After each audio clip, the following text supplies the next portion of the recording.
50ഓളം ചെറുപ്പക്കാർ, പാർട്ടി ബന്ധുക്കൾക്ക് പുറമേ നിന്നുള്ളവരും സംഘത്തിൽ. രാത്രി 9 മണിയോടെ പഴയ പോലീസ് സ്റ്റേഷന് സമീപത്തായിരുന്നു ആഘോഷം.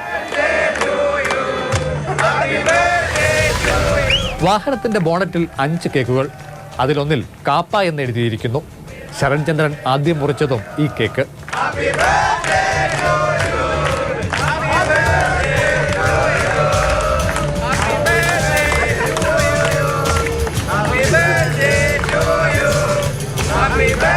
തെരുവ് വിളക്കിന്റെ പ്രകാശത്തിൽ സംഘടിപ്പിക്കപ്പെട്ട ആഘോഷത്തിന് 2 അർത്ഥതലങ്ങളുണ്ട്. അതിലൊന്ന് പരസ്യമായ വെല്ലുവിളിയാണ്. പോലീസിന് നേരെയാണൊന്ന്, മറ്റൊന്ന് മലയാലപ്പുഴ മേഖലയിലെ വർഗശത്രുക്കൾക്കെതിരെയും. കാപ്പ കേസ് പ്രതിയെ പാർട്ടിയിലേക്ക് സ്വീകരിച്ചതുയർത്തിയ വിവാദങ്ങൾ തെല്ലും സൗഹൃദത്തെ ബാധിച്ചിട്ടില്ല എന്ന സന്ദേശം കൂടി ഇതിനുണ്ട് താനും.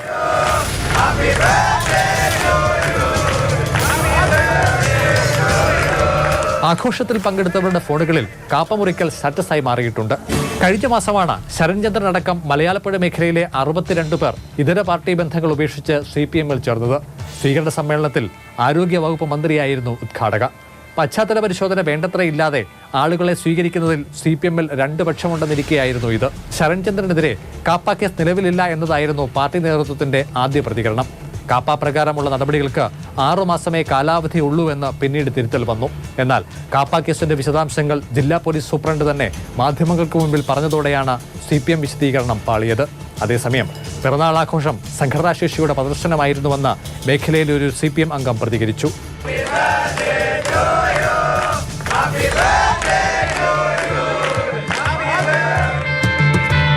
മാതൃഭൂമി ന്യൂസ്, പത്തനംതിട്ട.